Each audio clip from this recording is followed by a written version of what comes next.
From New York, New York, you are listening to Extra Time, driven by Continental Tire from Kansas City. I am Andrew Wiebe with my partners in soccer, David Goss, Calen Clark.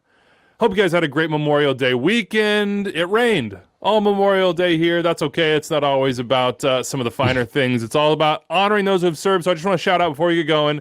Russell and Bill Teeter. Those are my grandfather, his twin brother, served on the same ship together in World War II. They've both since passed, but we remember them, we love them, and I'm sure you at home have folks you're thinking about, or maybe you're one of those. So I just want to know that we honor you as well. And speaking of American excellence in a slightly different way, we are Champions League winners, like the second-tier Champions League, not the good one.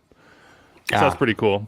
Yeah. How you guys feel about that? I was like, CCL. I was like, a CCL happening? What's going on? Yeah. You know, like it's like the Calen in classic. What's been the last year and a half? They just low key ran a CCL this weekend. Didn't broadcast it. Didn't talk about it. Yeah. And it turned out that we won. We finally did it, guys. We did it.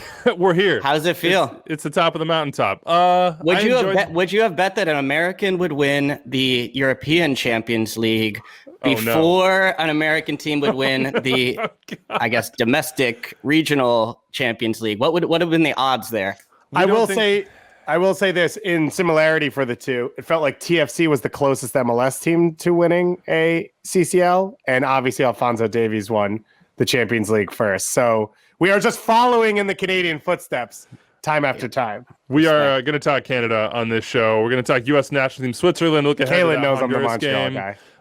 MLS Week 7, some good stuff there. There are some big headlines. Jozy Altidore situation in Toronto is one of them, and also the sanctions levied by Major League Soccer finally came down against Inter Miami. So we will talk about that as well. And it is the start of Pride Month here. My neighbors just put up the rainbow flag. I am a new homeowner, so I'm on my way to getting my flag game up. Big flag life. And I'm jealous of that. Of course, we're going to celebrate Pride Month here at Extra Time at MLS channels all over the league with our clubs, with our fans. We hope it's not just 1 month. All the points we've made about whether it be Black Lives Matter or Stop Asian Hate, or in this case, celebrating our friends.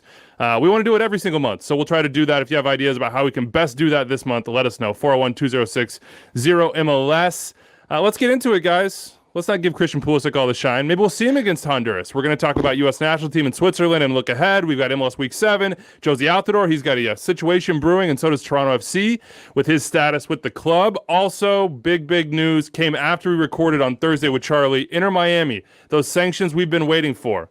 Those have been levied by Major League Soccer. We will dig into those and talk about what's going on with Miami because they were big losers this weekend on the field as well. Head over to MLSsoccer.com. Some things you should check out. Matt Doyle's U.S. national team 3 thoughts after that Switzerland game, and then the Armchair Analyst on Week 7. Steve Zakwani, as always, on Tuesdays, 27 takeaways from the weekend. And Joe Lowry has one stat that explains every Eastern Conference team so far in 21, and I assume it will also be in the Western Conference very, very soon. So look out for those from Joe.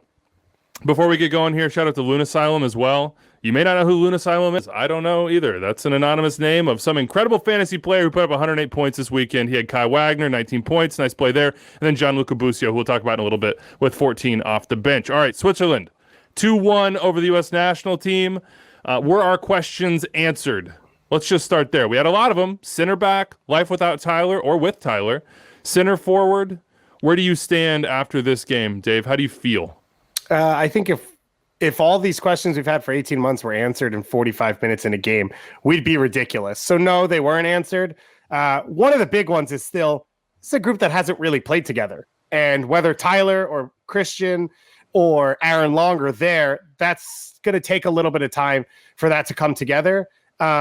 I was really happy with what I saw. I thought the first 45 minutes, the U.S. was really good in this game. They gave up some big opportunities. They gave up a goal they deserved to give up. And then in the second half, I think the subs sort of killed the momentum a little for the U.S., and they didn't have as strong of a close to the game as I expected.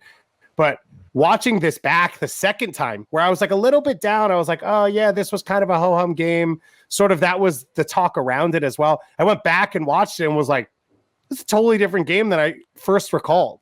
Like, we were pressing them. We were creating opportunities. We were creating opportunities when they went into a low block as well. It should have been 2-0. Then it should have been 2-1 US, maybe even 3-1.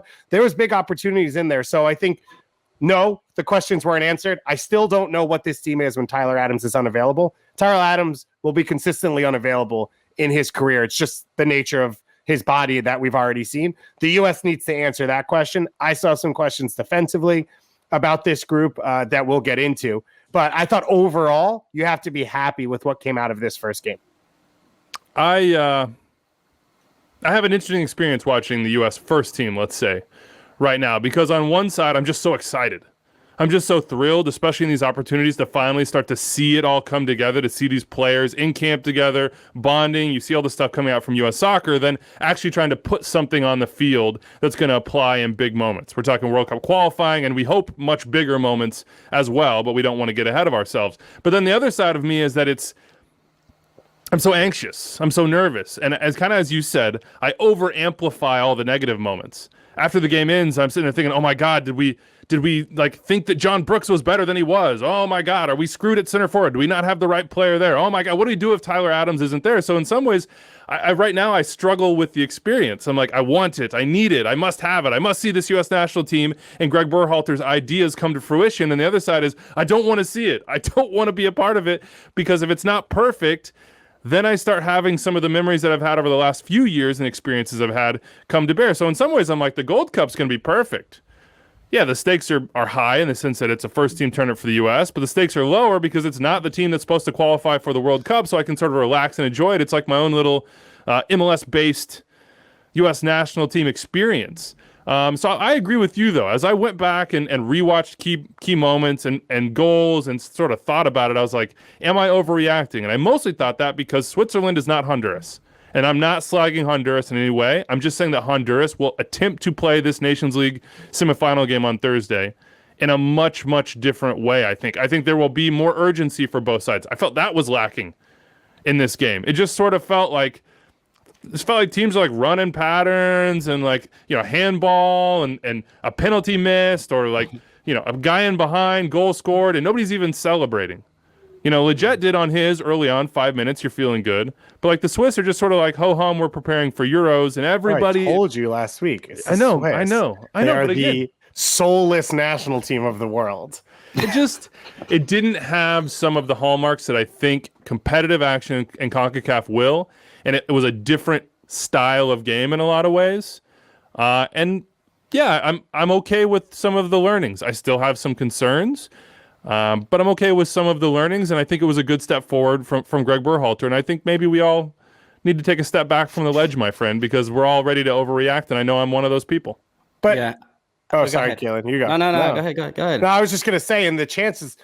I think the conversation around this was like Switzerland broke out and had so many looks, and the U.S. should have lost by more, and we lost 2-1.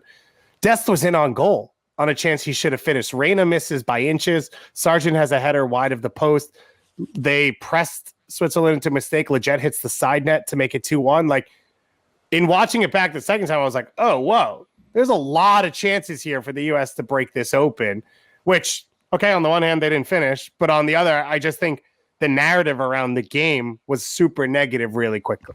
Yeah. I think what you guys are getting at is that we're now at the point, transitioning from the point where for the longest time we've been watching U.S. men's national team performances, and it's been a lot of like, how does this project forward from an individual standpoint into a larger point, into now we're getting to the point where it's like results. Like now we're getting to the point where as we inch closer to these, Nations League and Concacaf, Gold Cup and then World Cup qualifying, where it's like, nah, like results are really what it's about. And that's where the result was disappointing. And then the questions of saying, all right, if Ethan Horvath's face wasn't there, like what would have the scoreline looked like? But I think when you look, they're inching closer to that. And I thought this was a really good preparation point going forward. And for me, from a team wide stance, I really liked the way this U.S. men's national team was playing, like the system. And this was the first time I've seen kind of this group really kind of like switching to more of a high press system, that they really were all over Switzerland in the first half. The Swiss seemed pretty content to try and play through everything, which I don't think we'll see Honduras do. And I think does speak to more of the idea that it's like, this was still a friendly as opposed to something else. And then Swiss actually threw a bit of a wrinkle where they brought another guy, I think, into the midfield, and were dropping their striker, and that creates some problems for the U.S. Couldn't really adjust to that, especially with the substitutions. So I really like that system for the U.S. and just the way that we approached the game, I thought was really positive. Now, I think Weston and Greg afterwards talked about needing to pick and choose their moments to press. And anytime you hear the word press and you want to see how you want to evaluate how that system was, I still feel like there's an asterisk if you don't have Tyler Adams in there, because I just kept watching that and being like, I'm excited by this system, but imagine with Tyler at the 6, like he would supercharge the system to the point where guys can, it's just different when you play with a 6 that is that quality, to be able to like really pressure, knowing that you've got this guy behind that's going to be able to, like, if the ball goes, he's going to be able to win that pass. Individual level, I felt like I really wanted to see a couple standout performances. I wanted to see the 9 position with Josh Sargent. I don't think he did enough to really sort of win that spot, which is there for the taking for him. So, you know, still going to get more opportunities. I think Greg really likes him, and he does have quality. It's just, he's got to get goals. He's got to get more chances. I didn't see enough of that from him. I thought Lletget, from an MLS perspective, was the standout and continues to show that he's a reliable piece, a guy that's going to score goals, contribute, really secure with the ball, can play a bunch of different spots. I wanted to see Musa. We saw him when he came in. I think he'll still be the first choice, but Lletget is going to be sort of a guy that I think can be a starter for the U.S. men's national team, just a matter of kind of where and against who. And then I thought Jackson Ewell was the other piece that I was looking to watch. And I felt like he didn't have his best day. He gave away the ball a couple times in positions that we're not accustomed to seeing him do that. And he wasn't able to quite put out some of those fires in moments where they did break that first line of pressure, the Swiss, and got into some of these soft spots around. And then it started to sort of isolate the center backs. The other point I'll just say, Mark McKenzie, I thought was a big standout. Once Aaron Long went down, we wanted to see who was going to kind of step up and kind of win that secondary spot next to Brooks. And I think Mark showed kind of the range of his skills, where he's able to timely step up, win tackles. He organizes well. And then even with the ball in possession, he's just so calm to be able to play in and play out of pressure. I even thought there are chances where, as he gets more comfortable, you'll see him even stepping up a little bit more with the ball. But I thought he had a strong performance. And then Horvath as well.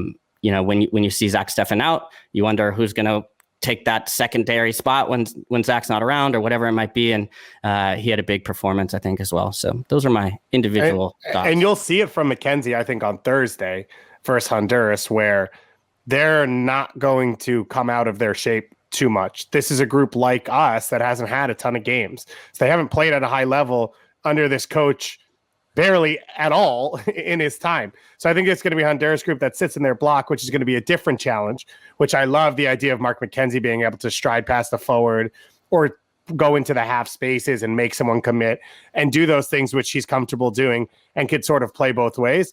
You mentioned the results and all that. You know, I'm pretty respectful of Concacaf. I cover the whole thing. I love Concacaf. There's just no world in which anything but a win is acceptable for the U.S. on Thursday. So there's a chance we lose. There's no chance I think any of us come on our post-game show live and say, yeah, but this performance was good. This was okay. This is going to happen. Like, that is for the U.S. must-win territory. And I think that's okay. As Calen, like, I think that's where we're at now, and that's what that performance is. One person Calen didn't mention who I want to throw out there is Brendan Aronson. I was just in love with the way he played in this game. He presses like a madman. He's clean. He's quick in possession. He knows how to be aggressive going forward. This role, I liked him even more than when he played for Philly.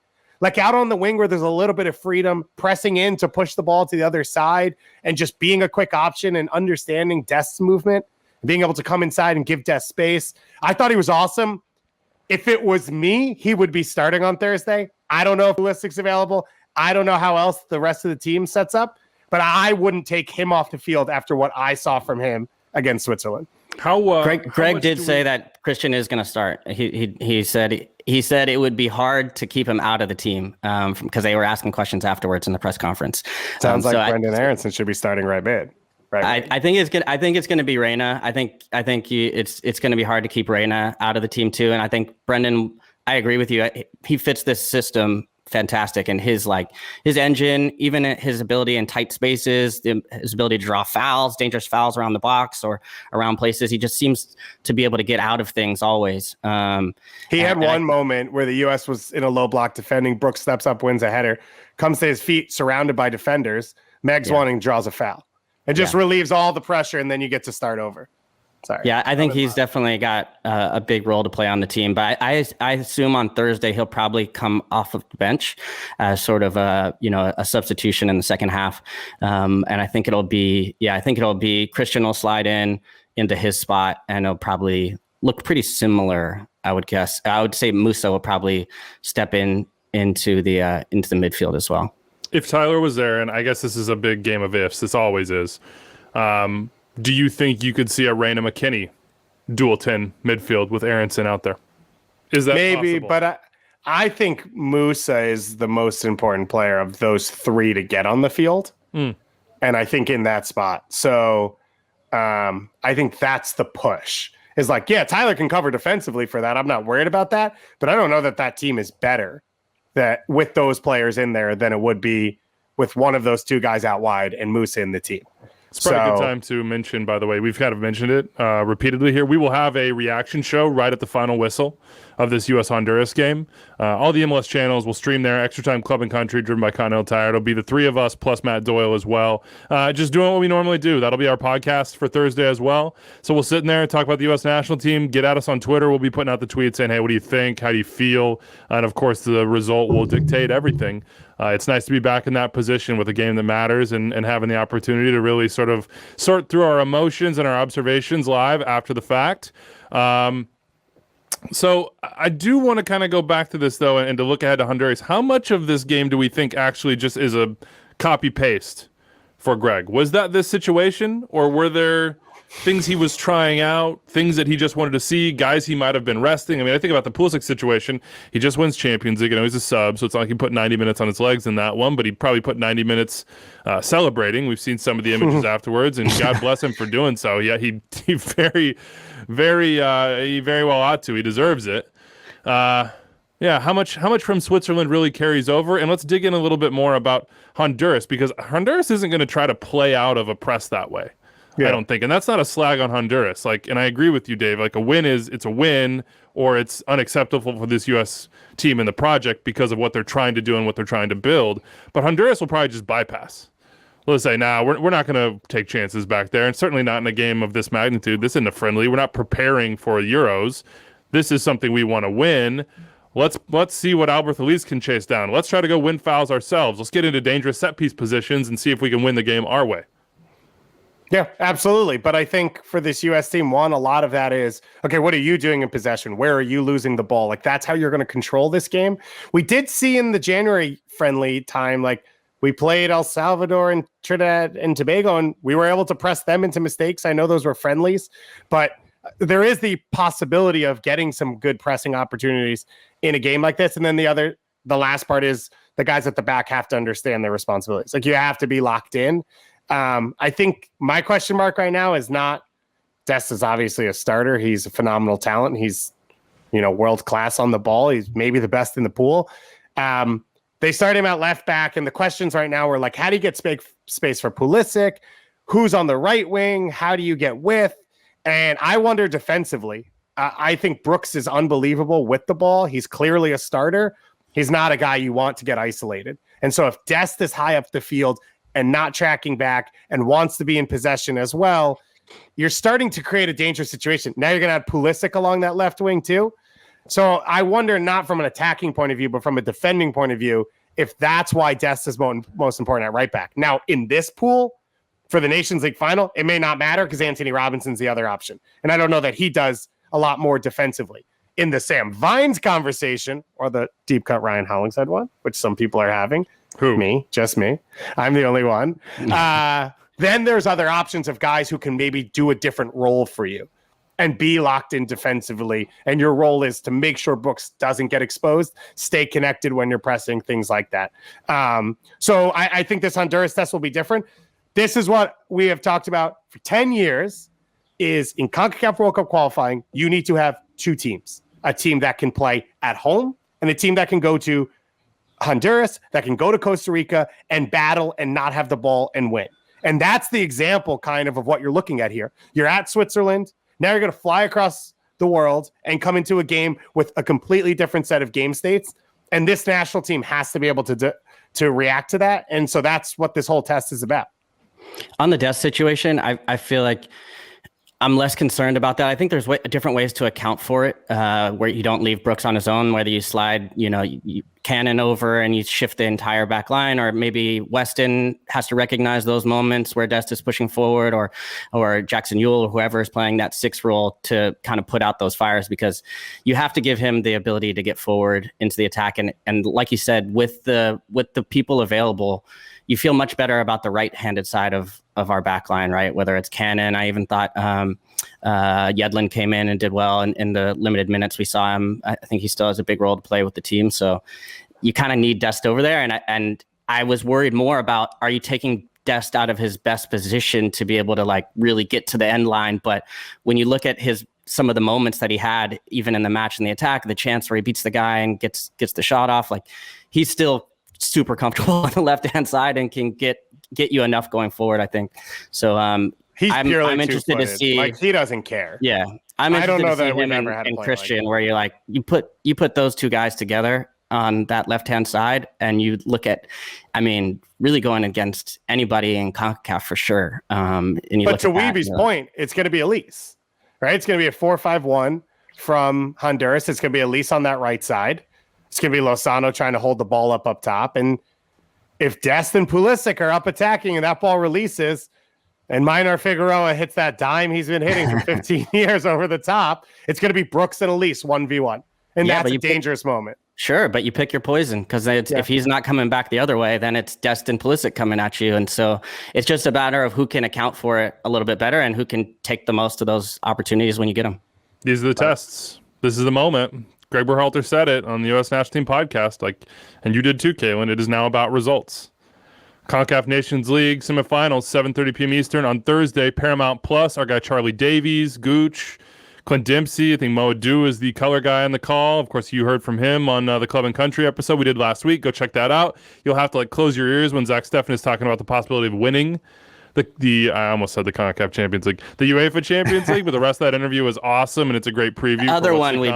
Yeah, the other one. The one we care about just slightly less, but is also very important. You can also watch this in Spanish on TUDN, which they've done amazing coverage of the U.S. national team, have been doing it for many years now. They are as comprehensive as it can be. You may just not speak Spanish, but if you do, or if you want to struggle through it, they do great work. And I was just going to say, Steffen's also an addition now for this game, right? When you ask about how they handle this, he can play off his line. He can cover space on long balls over the top. So that's another big plus for them going into the Honduras game. All right. We will talk about that after the game. Of course, we'll be live again on all the MLS channels. Dave, Calen, myself, and then Matt Doyle. So hit us up if you have anything to talk about. Reactions, we always love to hear them. That's a good time, or sometimes in the past has been a bad time. It just depends on the results. So we'll see. It's good to have that sort of nervous energy and anxiety back as the U.S. team gets into some must-win games. I got to say this. I feel pretty comfortable analyzing the U.S., watching them like it's our job, but I am a USMNT fan as well as a USWNT fan. And there's only one team in the world that I really stan, and that's the New York Knicks. These two teams played simultaneously on Sunday, and they both lost. Ugh. That's what I lived through. But you expect one of them you expected it from, right? I expect from both of them at this point. Fair. Yeah, that's fair. What else am I supposed to do? Meanwhile, but Canada's also 3-1, Julius Randle. We could do it. Okay. All right. Canada's trying to get into the second round of CONCACAF World Cup qualifying. The U.S. is already in the third round. There are 5 teams there. 8 will eventually be there. So you have 6 groups in the second round. The 6 winners will face off head-to-head, and then those 3 winners will move on. Canada's in good position. They're tied atop their group with Suriname. They have 2 games left, Saturday against Aruba in Florida, then next Tuesday against Suriname in Chicago.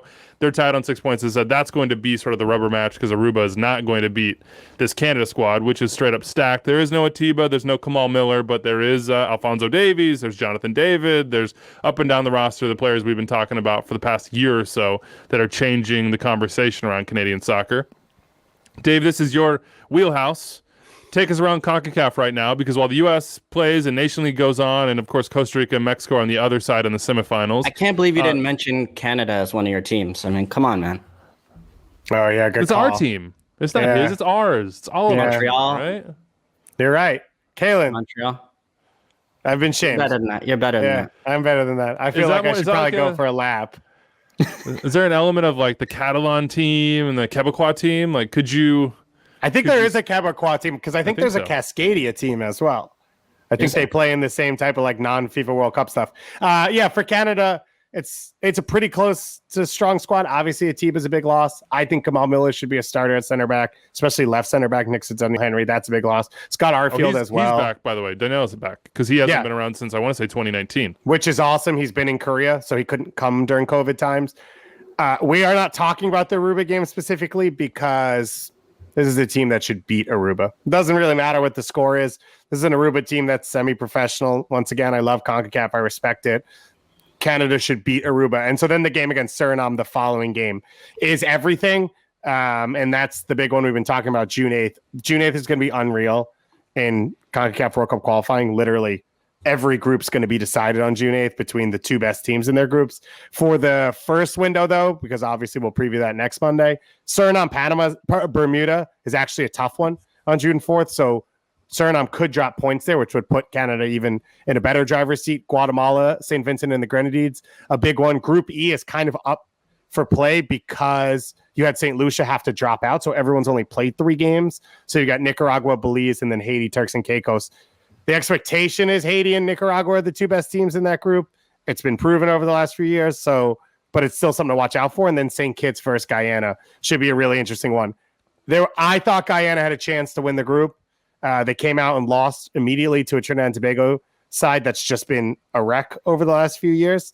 And now St. Vincent and the Grenadines is pushing, St. Kitts and Nevis, is pushing to potentially win that group. And that'll be the matchup the last week. So that'll be a fun one to watch. And shout out to Luke Singh, who getting a call up to the Trinidad and Tobago national team, Noah Powder as well. Some good MLS reps. See, he went right back to Canada. Yeah. He found a way to bring it right into Canada. Did you see that Luke Singh got called in for, so they're doing a camp in Florida during this national team camp to train and help the guys train. Ayo Akinola is a part of this other camp that isn't rostered for World Cup qualifying. Luke Singh is part of that as well. Neither of those have decided to play for Canada, including Luke Singh, who just got called up for Trinidad and Tobago. So I don't know what's going on, but some good recruiting work going on for the Canadians. David Gus taking around CONCACAF. All right, let's get shout out to actually Zarek Valentin, by the way, who just showed up at Puerto Rico too. So I think and it's Rubio first Rubin. Time. Oh yeah, who's with Guatemala? Who's training with Guatemala? Yeah, he's just like checking it out. Yeah, we don't know. That would be a huge get for Guatemala. They do not have goal scoring. Obviously, Pescadito stopped playing at 39. That's how long they needed him up top. 39 feels young. Yeah, it feels young. But he's still available. He probably is available for call-ups. We're trying to get Rubio on the show. I had a listener actually hit me up, and I think he's gonna send us an email reminding me that we interviewed, I believe in 2014, Rubio Rubin, and we had him sing on this podcast. Do you remember that, Dave? No, I'm not shocked that we had him on because he was kind of like the guy back then. He was the young guy, one young guy. I do not remember him singing. I just remember Terrence Boyd and you talking about the turtle that peed on his. Y'all have been doing this show since 2014. Before that, yeah, since before that, it's been. I mean, the turtle peeing. We're wasting space over here. That was 2013, and we'd been doing it for a while at that point. So it's. I had not. Yeah, well, maybe I'd done it longer than me. That's true. All right, let's get into MLS from the weekend.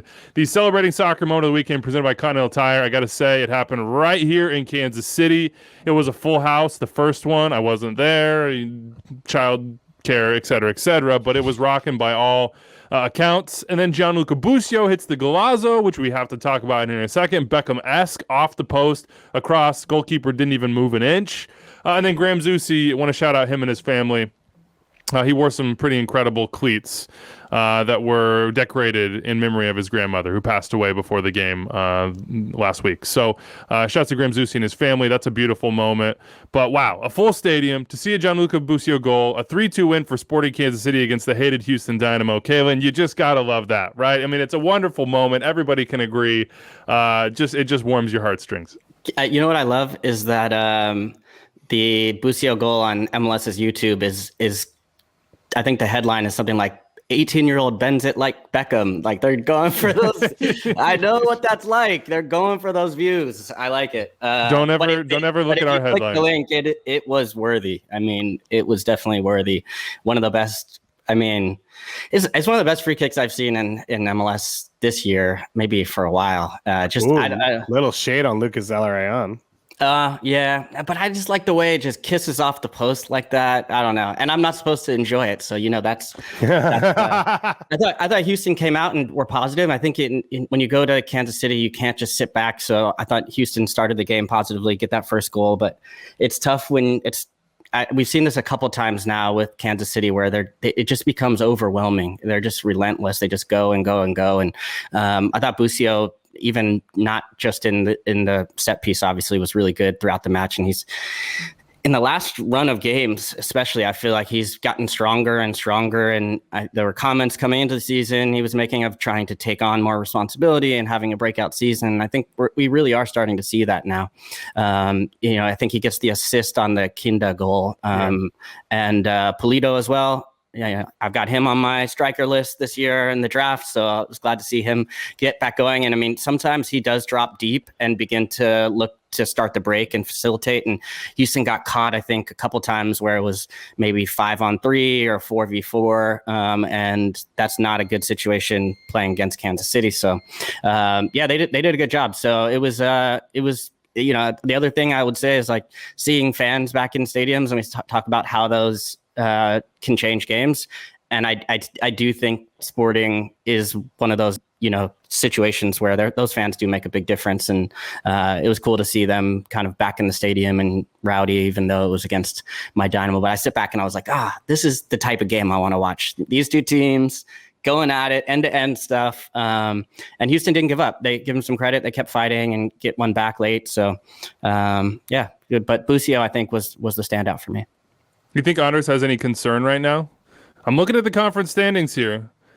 Nicolas Lodeiro is out long-term. We don't know when he's coming back. Stefan Fry is out long-term, it seems. He had blood clots here, and that's bad news. We want the best for both those players and people. But Seattle, here through 8 games, is only 2 points ahead of Sporting Kansas City. Like, very quietly so, Sporting Kansas City is right there. And if LA win their game hand, they'd be even with the Sounders. Less quiet last week when you asked 15 times who's the second best team in the West, and I said SKC. And everyone kept being like, well, I don't know about the centerbacks. I don't know who they have. Yeah, look at me going with the Portland Timbers, who had some set I took LAFC. That didn't feel great either. Yeah. Well, look at that. Calen, you're just never forgets, huh? Man. You don't watch anything. You don't watch anyone. Did you just hear south. what I was talking about? I was just waxing poetic about Houston. Here we go. We had a bunch of people on Twitter who were saying, in Kansas City, who I know well, who I started this sort of soccer journalism game with and respect so much, saying, look, if Gianluca Busio was on the coasts, people would be celebrating him way more, like Caden Clark or et cetera. He's 19 years old now.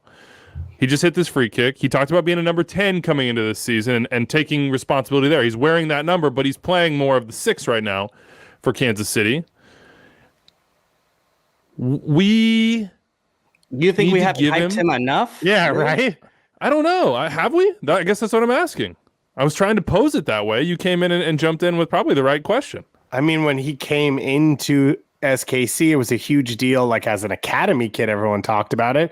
Then he gets into the first team and he was like the only guy his age playing. And I think we talked about it like every single week that he played. He has not been a dominant player, and that's nothing wrong with a guy his age. But I'd say in 3 months, Caden Clark did some things at a high level that we had never seen Busio do at the pro level. So that kind of is where something like that comes from. And then you've got a guy like Efra Alvarez who's getting called up to a full national team, and Alvarez hasn't done the things either of them have done. but he's going to be in the conversation because Tata Martino is calling him into national team camps and says this kid's really good. And so does Zlatan. So it's like, I don't know that it's just being ignored. I think Busio's had some huge moments, but we haven't seen consistent play at a high level in MLS until right now. Yeah. So I think that's where you get it from. Everyone wanted it to be the case. Everyone was excited. And now you're finally starting to get the dividends. I don't think you can make some complaints, maybe about this podcast. I don't think not hyping play your kids movement enough is one that's going to happen to us. I feel like Busio has definitely gotten his shine, and he's been linked with some moves to big clubs, right? Yeah. But they haven't quite happened. And I think it's a difference between like being linked to a club and being bought by a club. And I think when you see some of these actual results and you see sort of this consistency or run of games where you're seeing it, I think, now you look up and he was so young when he began too, that even with Vermees, he was kind of in and then out, and then they've been trying to find the best spot for him. But I feel like now he's back on track, or he's taking that next step to move forward. His two best runs last year and this year in his MLS career have both come at the 6. So I don't know that that's his best spot, but that is where he has been most successful at the pro level consistently. And part of the thing I think that's held back a little of the conversation around him is no one knows what his best position is. Compliment to him that he's so good that he can do multiple things and still affect the game, maybe at quote unquote the wrong spot. But that's what's going to be interesting over the next few months is like, did he win this role? And now Peter's building everything else around him in midfield? Or is Remy Walter going to play well and come into that? And then Busio's good enough to step up. And then Busio steps over when Roger comes in and then goes wide. And then Pulido's with Mexico, so he's a false 9. Like, I think part of that affects the way you perceive a player because there's he's so good, he can play anywhere with he doesn't have a spot and we don't know where he projects to. I teased it here, but we should be talking about him more. He's the best 11 player, maybe the best player in the league over the last 5 years. Nico Lodeiro had inflammation in his knee. He went under the knife. He's going to be out for a while here. And then Stefan Fry is out. Again, he's taking some medication for blood clots, having some issues with the injury he suffered. How concerned would you be if you were Brian Schmetzer and the Seattle Sounders about that? You got it done without Lodeiro, and that was sort of like the feather in your cap, but there was also the next step, which would be, how much better are we going to be with Lodeiro? Well, now that the question is still out there, and the answer is got kicked down the line a little bit. Yeah, I mean, I'd be concerned for sure. I think this break will be coming at a good time for them in that case, so they can at least get these guys on a path to getting back out there. I mean, there's a lot of clubs across the league, though, that have suffered losing their DPs, whether we're going to talk about Toronto or other clubs. I'm trying to think who else jumps off. Vela's been hurt. Yeah, Vela, exactly. Joseph got hurt. And haven't been where the Sounders are in the table. So I think there is, they've gotten off to, part of MLS, especially throughout the season, is how can you withstand injuries throughout the length of them? Now, Seattle has had them early and still been the best team in the league. So that's less concerning, but I think, you do have to worry about, you have to worry about Lodeiro big time because he's just so important for them. But I don't think it's going to be, from what I'm hearing or what's being reported, doesn't sound like it's something that's like super concerning as far as how long it's going to keep him out. Yeah, I think you can't be concerned because of the success you've seen. The one thing that pops in my head is Roldan's clearly not at Nations League. I assume he'll be at the Gold Cup.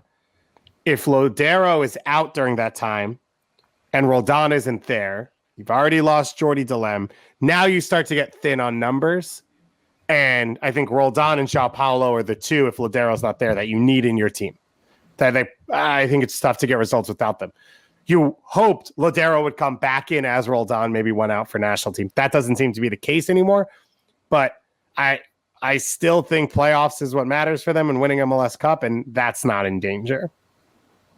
Also, the summer comes, and the Sounders do what they do in the summer. Brian Schmetzer basically said, we were always geared up to add pieces this summer, so that hasn't changed. Nico hasn't been here. Other guys have stepped up. They're not going to change. I don't know things. if I believe that this time. What, the summer They're DP? going to add something. Yeah. You've got a guy in Jordan making a lot of money unavailable to you, but I think you'd still then have to get him back into your cap next year. So it feels like you're talking about a Pablo Piatti style signing, right? Where a guy's like weirdly available and you kind of bring him in for the rest of the season. And then you're talking about a situation where, I don't know, let's talk about all the big signings in MLS and how long it takes them to settle. So I'm not totally sure that this is the, don't worry, Seattle's going to sign 5 going into a game on July 10th, and then it's going to be a whole new team moving forward. I don't think that's the case. Those Seattle DPs haven't taken long to settle. Yeah. Nobody's taking time there. That's true. Yeah. All right. I guess they just like the coffee, right? Yeah, something like that. Maybe Garth Lagerwey figures it out. He's like, oh, yeah, you're going to hit the ground running? Cool. Oh, by the way, it looks like Raul Ruiz is going to be playing some this summer in Brazil.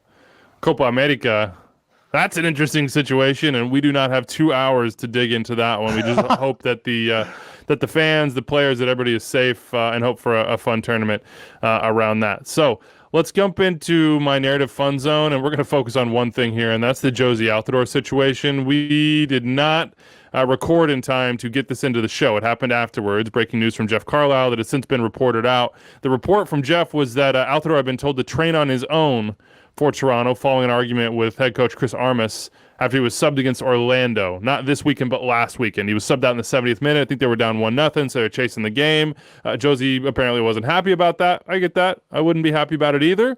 So he was reportedly told to train on his own. He was separated from the first team. And remember, they're down in Florida.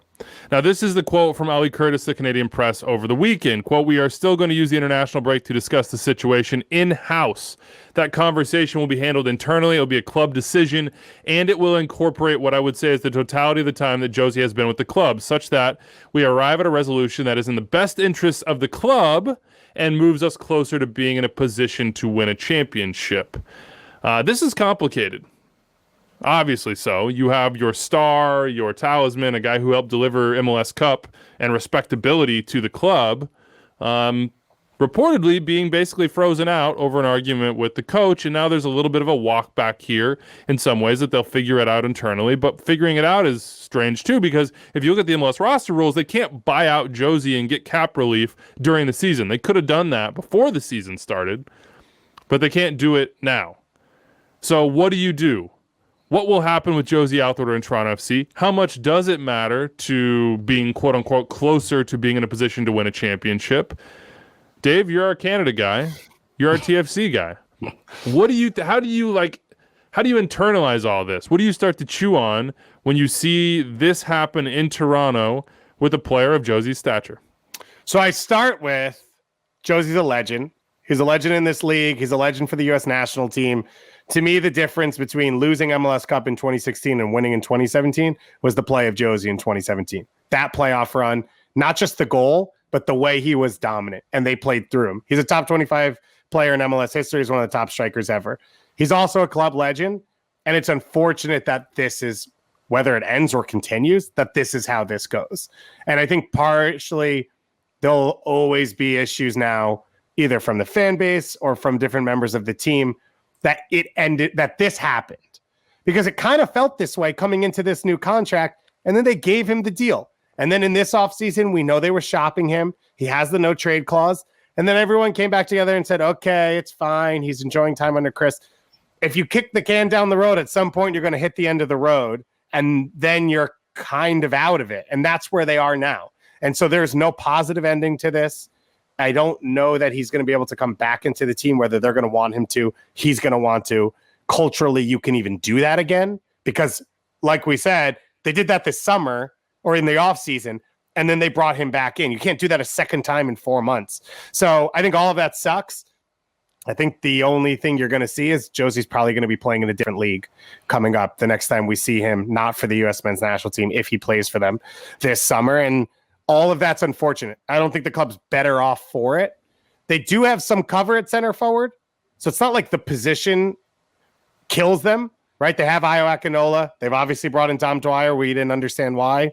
Well, here you go. And Patty Mullins, like, they can cover that position if Pozuelo and Soteldo are all healthy, then there's enough talent in there. But I think the first reaction for me is this sucks. Like, this sucks for the game. This sucks for this league, that club, for Jozy, just everyone involved. This is such a poor way for all of this to go.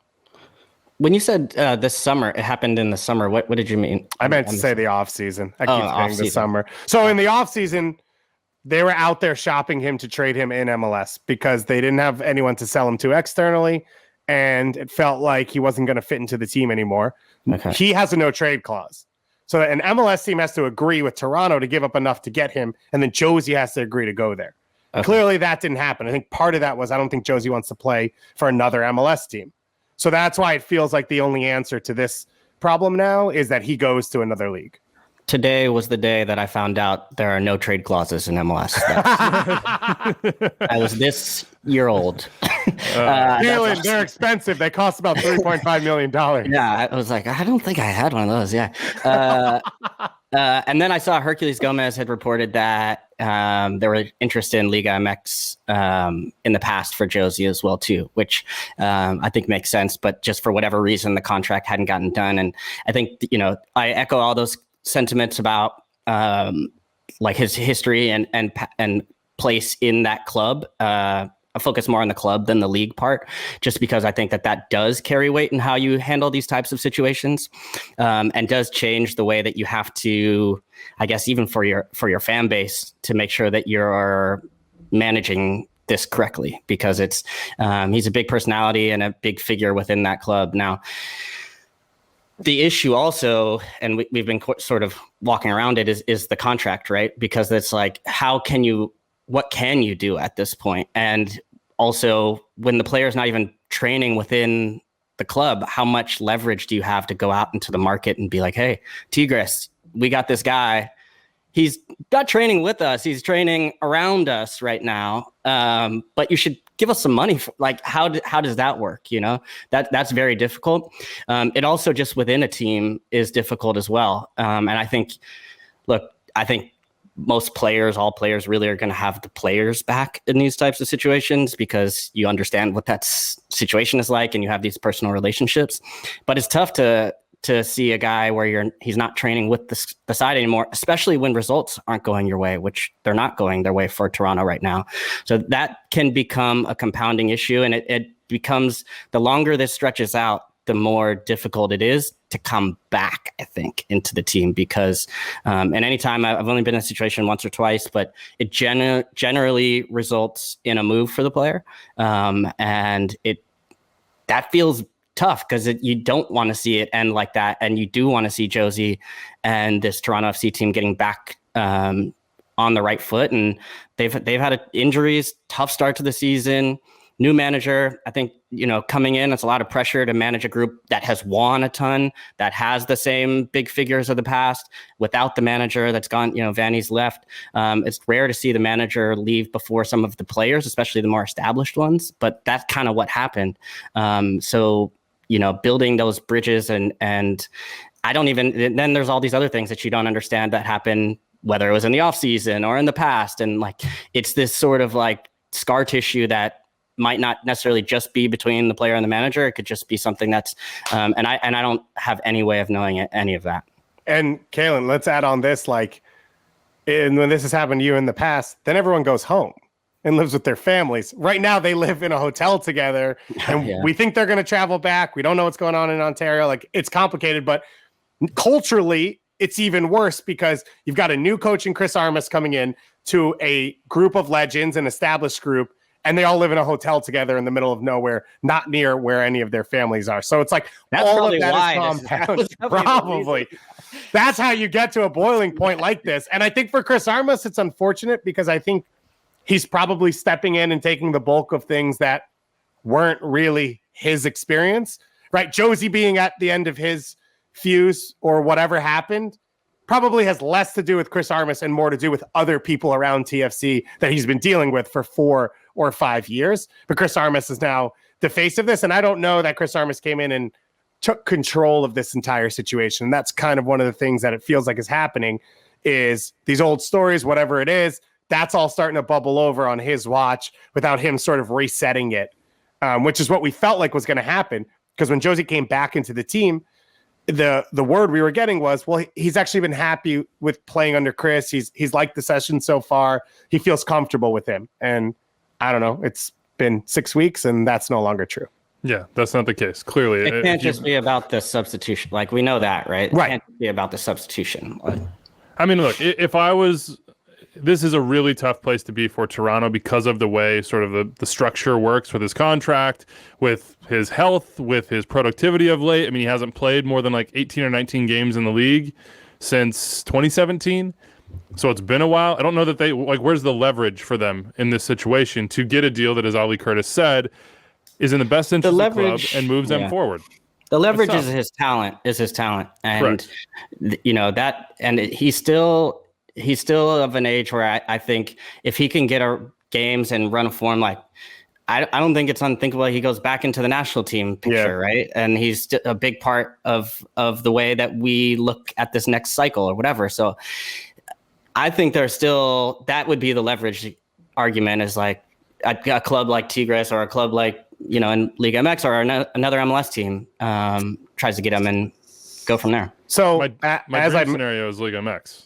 Right. Like, that was always fascinating. I've always wanted to see, and at prime, but maybe otherwise. And I don't think you can say Jozy is quote unquote at prime, but I don't think that he can rediscover the form that makes him Jozy Altidore. I think in the right situation. Still, I would love to see him in Liga MX. That would be an incredible last chapter of his career. It would be an incredible experience, like experiment. It would be something that I think would be hard to avert your eyes from, and I think a wonderful thing for him as well. I actually think it's a good league for him. The way the game plays, I think, plays to his skill set of like getting the ball at his feet a ton, being able to dictate a lot of the play, playing teams that are sitting in low blocks at times so you can kind of be in that attacking third. The thing that I think is interesting here is Jozy Altidore with a vengeance out there with a number 9 spot that no one can establish. Like, Jozy goes to Mexico pissed about TFC and the whole world's questioning him and just starts pouring in goals. That's something that I would love to see. And I think since the new contract was getting negotiated, it kind of always felt like, how does any of this end? And now we're kind of here and it sucks. But that last chapter could be awesome. Like, he has played his best soccer when everyone has counted him out. And when he plays his best soccer, he is one of the greatest American male players of all time. And we could be seeing that again, and that'd be awesome. Or it could all end poorly, which would suck. But I think his place to me is already cemented in U.S. Men's Soccer Hall of Fame, MLS Hall of Fame, all that type of stuff. We'll see what happens with this one. It's hard to know right now. There's a lot. Is there an MLS Hall of Fame? No, I made it all up. Okay. Yeah, I keep it behind that AT&T 5G poster. Yeah, if there is, it's ours. Right, we own it. Yeah. Nobody else can take that one away from us. We'll see what happens with this one. By the way, we're going to do it is Tuesday, and we're recording during the hours we would normally be doing the power ranking show, but Doyle and I are going to do that on Wednesday at 11 a.m. Eastern. I am absolutely sure that we'll be getting a Toronto FC guest to really, break down the situation and better understand what's going on within the club and what might happen, because right now we're all, I think, sort of trying to figure it out on the fly. We shall see. By the way, Toronto lost this weekend to the Columbus Crew. So when we talk about results not going their way, there's a lot of different things happening within the club. Who won 4 straight this weekend by knocking off the Timbers at home? Philadelphia Union. Probably should have talked about them more when we were talking about the second best team in MLS and the best team in the East. So big for them. The Revs also won. They knocked off FC Cincinnati 1-0. Buxa with the goal on that one. But we got to talk about the impact. Club de Foot Montreal. It's still deeply embedded in me. I'm trying to work it out week by week. Club de Foot, they won late on 1-0. Beat the Fire. Revenge game for Djordje Mihailovic. Mason Toye with the header. He's got 3 games and 3 goals. This is good. This is what they were hoping for, and they went and re-signed Wilfried Nancy, and that is what he deserved as well. Got another year on the contract. And this is what this club needs. Like, you need to be able to plan for things, right? You need to recruit players into a system. You need to recruit players that fit what a coach is looking for, and they couldn't do that over the last few months. And now you can say, okay, we know what 2022 is. We are starting to get an idea of what's on our roster now. We know what Nancy wants and how we can play. They've looked good sitting in that defensive block. They look dangerous in transition. Probably maybe want to add a little bit more threat there, but I think Mason Toye does something none of the other strikers do. The way he finishes, the way his movement is, and they've got 18 center forwards on this team. So I like the idea with Toye coming back of the partnerships you can build with him and Johnson, or him and Kyoto, or him and Hurtado. And then Ibrahim got the start again as well this week. So there's a lot of different pieces, but this team is a Romel Kyoto sitter away from being tied for second in the Eastern Conference. Not playing a single home game. Like, that's incredible, and that has to be respected over the course of this first segment of the season. Yeah, we talked before the season about Nancy and how much time they would give him, the pressure and versus the expectations, and they've definitely met and exceeded expectations so far. And this feels like a bit of security where it's saying, okay, let's commit to this vision of this young, talented group moving forward the way he wants them to play. On the Chicago side, disappointing just because they'd come off a good result. And then again, this is like last 5 minutes to concede a goal like this at home, just like lacking a little bit of urgency to block the cross. And then I think the center back, is it Olmsberg? Yeah, I think Olmsberg steps forward. Yeah, his body positioning is just a little bit off. He doesn't really open his hips to see Toy behind him and communication in the box. So disappointing, but yeah, good on for Montreal. All right, somebody's got to wake something. Up too. Yeah, it's time to stop talking. They're like, stop talking. Yeah, moving on. Okay, look, we do have to address this, and it's been something we've been waiting for a while after MLS announced that there was an investigation and that sanctions would be coming. It was a rough week for Inter Miami. Not only did they get crushed by DC United 3-0, they're falling down in the standings right now, but I believe on Friday, sanctions finally dropped. I'll just read in case you haven't seen these, because there's a lot to digest here, and I'll try to keep it simple here. MLS announced those sanctions for Inter Miami for violating MLS's salary budget and roster guidelines in 2020. So the violations include a couple things: the incorrect roster categorization for players like Blas Matuidi and Andres Reyes, who should have been designated players, occupied those slots under the league rules. Violations also include undisclosed agreements that resulted in the underreporting of salary budget amounts for Leandro Gonzalez-Perez, Nicolas Figal, and Julian Carranza. So here are the punishments that were handed down here. Inter Miami, the organization, was fined $2 million. So that is the fine for the club. They have allocation dollar docs for 2022 and 2023. That's by $2,271,250. So that's a pretty significant amount when it comes to trying to build your squad. Former Inter Miami Chief Operating Officer and Sporting Director Paul McDonough is suspended from any MLS-related activity for the remainder of 2021 and through 2022. That was effective immediately. McDonough may petition basically the league in March of 2022 for a relief from that suspension period, but he and Atlanta United, who he had joined after leaving Inter Miami this offseason, have also parted ways.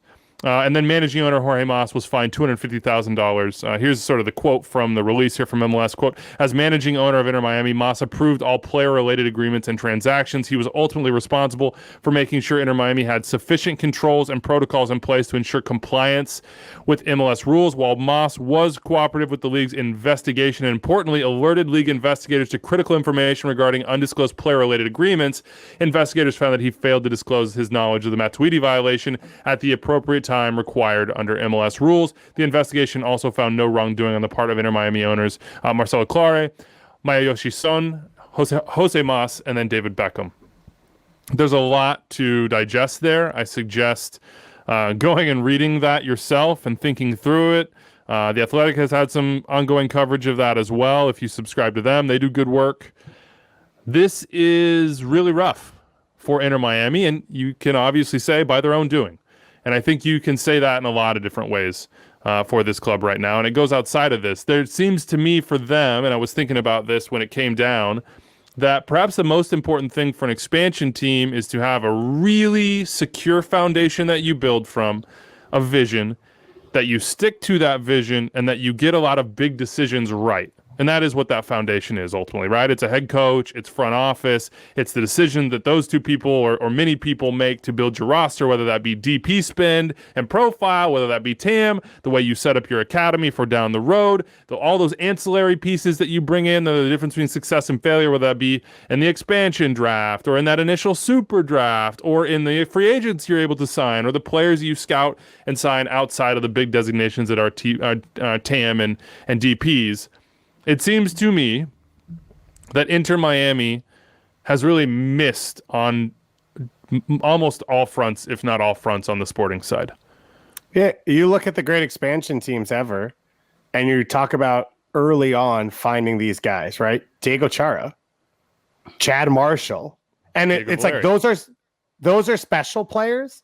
But then there are pieces on the team that are around for a while. That's how you build a culture and establish them. I don't think there's anyone on this Miami roster that you would be sure is on this team in 2 years, let alone 3, right? There's a lot of aging players. There's a lot of players that don't seem to fit. A lot of players who were brought in maybe by different coaches or different groups for different reasons. And so, as you said, this is a group like what we saw with Cincinnati that is now chasing the ball for the rest of the game after they've already had the chance to have the grand start. And now they've made it even, it'll now be even harder for them. So it's definitely a dangerous moment for this club and for this fan base to just wonder what the future will look like and how this all goes right. Because this year, the putting together the team was, can we get enough around these guys to see if anyone is the star that we're supposed to build around? And now you've made that process even harder. And it's going to be a question mark. And then I even go to, Chris Henderson's done some great things in this league. Phil Neville's never been in this league. Look at the clubs I just said, right? And you talk about Ziggy Schmidt building or what Oscar Pereira has now come in and done in Orlando. They don't even have a sure hand like that. And Chris Henderson could be that guy, but he's got no experience at this spot doing it.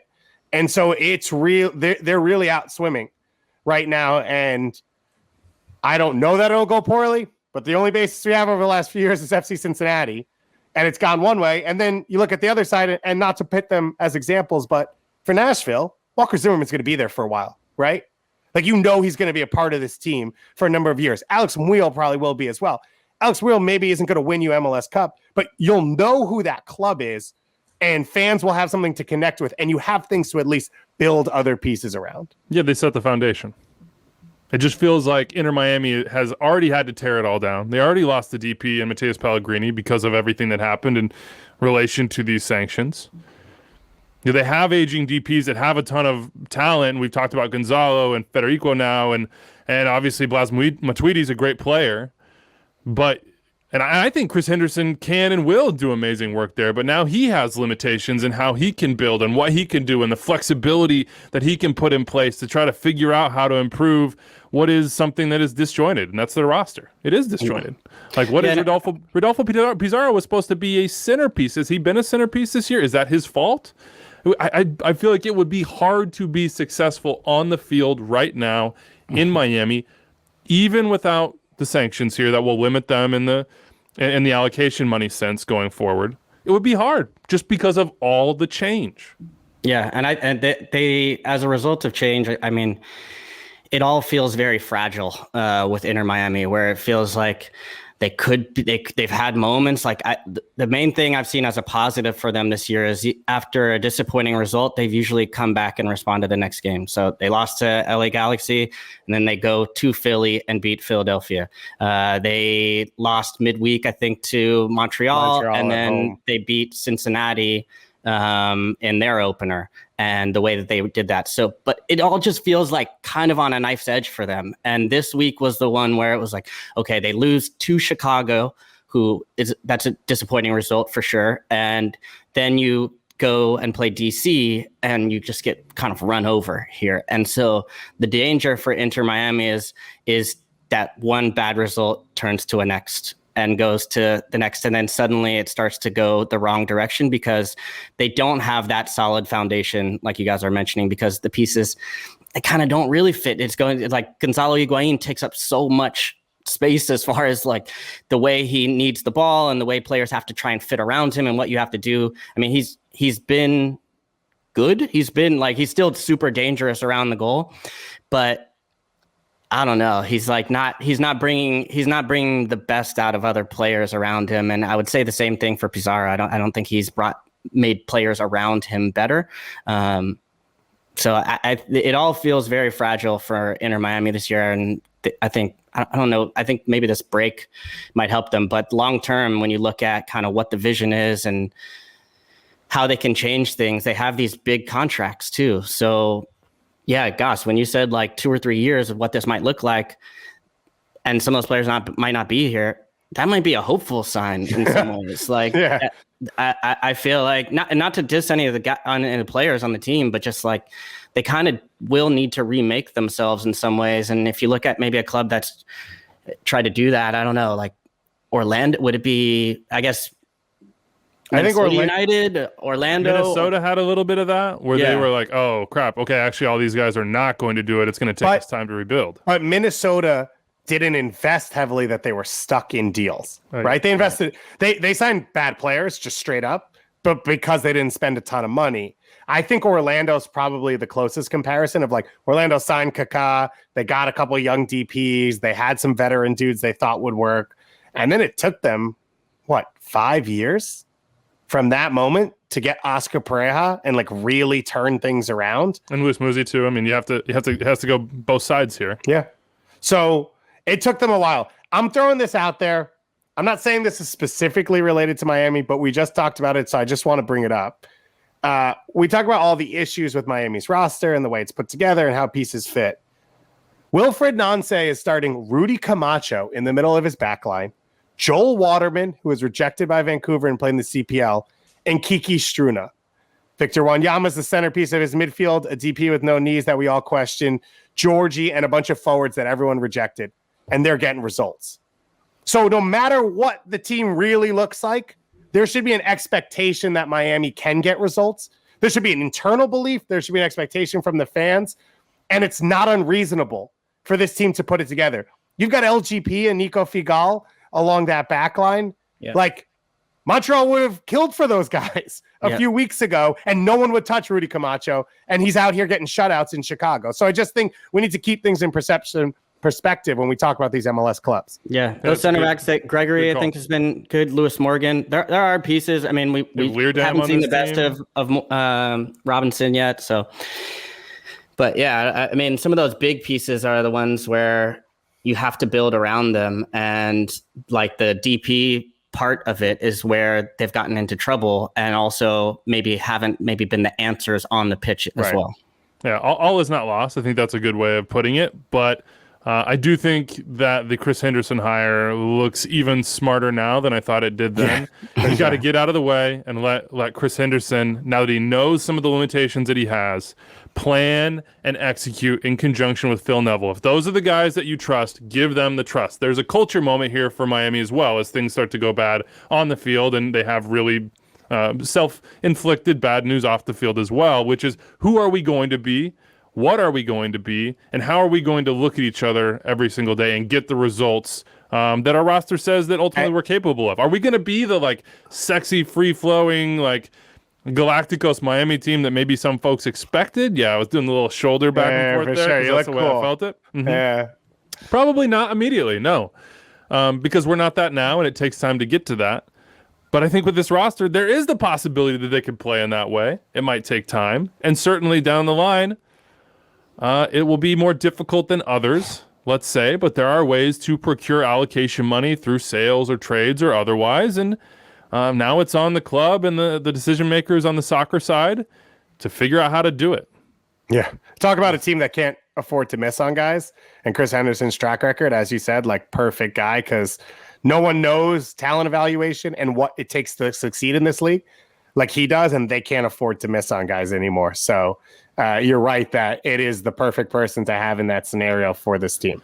Puzzle got a little bit tighter here for Inter Miami. We'll see what they do with it. All right, 22, our player of the weekend real quick. Caden Clark scores again. He's got 4 goals on the season. And the Red Bulls took down Orlando, who we've praised a ton on this show over the first, not even a fourth, 20% of the season so far. Orlando, 3rd in the Eastern Conference. They have a game in hand on Philly and New England. So they could jump the Union if they won their game in hand.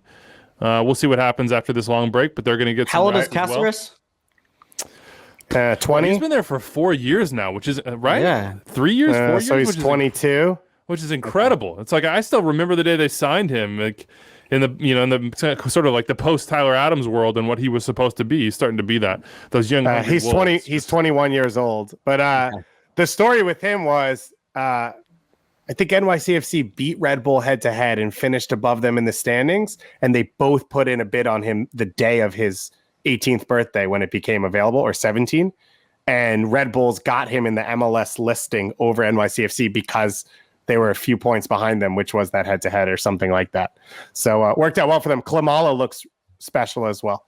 He looks like he can do things they didn't have on the roster. Just willingness to take the ball, get between defenders, start to change the shape a little bit. And Caden Clark on that goal, he starts the attack. He follows the play through. Klimala goes wide. And rather than hanging out on the top of the 18, Clark gets to that back post and becomes an option. It was pretty impressive to watch. He's gotten better over the course of this year. Fun to watch. A lot of great young players in MLS. Charlie Boehm does a really nice piece on MLSsoccer.com every single week, breaking down the best performances from those young guns. Before we get out of here, a reminder, we will be coming to you live, and then we'll put it out as a podcast after this U.S.-Honduras Nations League semifinal on Thursday. And, of course, go check out the Paramount Plus coverage as well. I just realized we're going head-to-head post-game, unless maybe they have a short one between that U.S.-Honduras game and the Costa Rica-Mexico game, hopefully, with Chuck, Gooch, and some guy named Clint Dempsey. So you know where you want to be, baby. Maybe you don't have Paramount Plus. You're with us if you don't have Paramount Plus. That's our the freebies. Oh boy. All right, 41206 extra time at MLSsoccer.com. Got any good mailbag before we say adieu? Yeah, we got a lot of national team stuff, which I'll save some for that Thursday show. And as I said, feel free to send stuff in. Some also Red Bull love. John Tolkien getting the start. Martin from Sweden was pretty pumped about that. Taylor from Switzerland came after me for shredding the Swiss. Hold on, we have Martin from Sweden, we have Taylor from Switzerland, or we're just bouncing around the EU right now? That's what we do, man. That's how we've always been. But yeah, so Taylor, I don't take anything back. You're a legend. I appreciate you, as I always have, because you're one of the best emailers, but I still stand by the fact that Switzerland is the most soulless national team in the world. Let's close out on Coleman from Pine Mountain Club, California, and he says, I caught MLSsoccer.com sharing about the Clint Dempsey episode on the Crack podcast last week, and that was just so good. I went back through another 10 episodes of their show. It's so phenomenal. The production's great. The guests are great. Their chemistry's authentic, and it's nonstop entertaining. Gooch, Beasley, Mookie, and they're legends and storytellers. The most important thing is that it represents voices that aren't heard so much in current soccer culture. Black players commenting on the game. They have it all. Excellent points. Great flow. The Crack podcast is needed so badly, and I hope and expect it inspires more content like this. They've got some great episodes with Jurgen Klinsmann, Lawless, Lincoln Phillips, Troy Deeney, all these different guys. So make sure to check it out. And I think we can all echo that, right? We're all fans of the show. And so to make sure to go check it out. The only thing I would mention, does he not say at the bottom he's an LAFC and Galaxy I didn't fan? understand that. Yeah. I was like, I was with you all the way. Yeah, it feels like a lot to grapple with there from Coleman. Like, Calen, is Pine Mountain Club a place? It sounds like a place. It sounds like a nice place. But is there a town with the word club in it? It's right in between LAFC. Yeah, right. Just equidistant between downtown LA. So does this guy... it's a private community. I will echo that sentiment, though, on the Crack podcast, as well as the excitement of just like having. I think they did a little like piece with Chuck before the Champions League. We be the European Champions League. Sorry, just want to be respectful. Sorry, you have to really make sure that I understand. With Clint, I'm really excited to see their coverage throughout the tournament. It's gonna be fun. Yeah, the vibes are very, very good, and with Charlie, they're always going to be such. So check out Paramount Plus's coverage if you have them, and if you want to be with the freebies, we're right here for you. And you can always look. Here's the other thing: you could go check out the Paramount Plus postgame show, but then you could know, as a loyal subscriber and listener of Extra Time, that you'll get us as well on the back end. So either way, you're winning here. You're getting both. For sure. Download the pod, watch it twice. Exactly. Have your mom watch it. Just run it on loop. It's all good. All right. Let's get out of here. Thanks to you guys. Thanks to everybody who listens. Enjoy this week. A little bit of a change in schedule, so you'll catch us probably in the middle of the night on Thursday or Friday morning. We will see you then.